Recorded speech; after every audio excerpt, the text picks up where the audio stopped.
À peine était-il installé que le nouveau pouvoir a eu directement à affronter la France des rébellions et des révolutions, celle des gilets jaunes, méprisés, hués, insultés, traités de tous les noms. Et dorénavant, à peine sommes-nous sortants de la pandémie que voici ces convois de la liberté sur lesquels de nouveau recommence la propagande, le harcèlement, les injures, le mépris.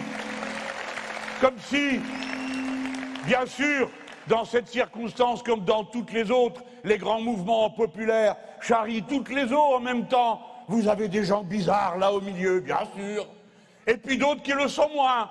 Pourquoi n'en parle-t-on pas autant? Eh bien, ce que nous sommes en train de faire, c'est de tâcher de construire cette percée politique qui ferait de nouveau de notre peuple devant les nations une sorte d'appel au combat général dont je suis certain qu'il sera entendu sous toutes les latitudes, sous toutes les températures, sous toutes les frontières. Car le peuple parle une langue universelle, la langue des Français, la langue des droits égaux pour chaque être humain, parce qu'ils naissent libres et égaux en droit, et qu'ils veulent que ces droits deviennent des droits réels. Voilà qui nous sommes politiquement.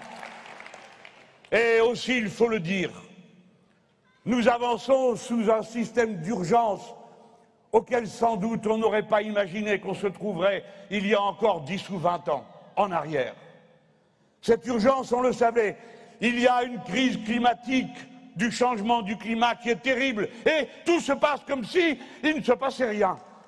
C'est-à-dire que nous avons devant nous, à l'horizon 2030-2050, ce fait que la moitié de l'humanité vivra en situation de stress hydrique, c'est-à-dire manquera d'eau potable.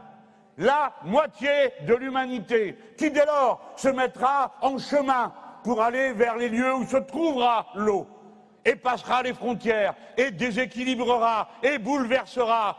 Il est temps de commencer à faire quelque chose, et d'abord dans notre propre pays, où la sécheresse aussi crée ses dévastations.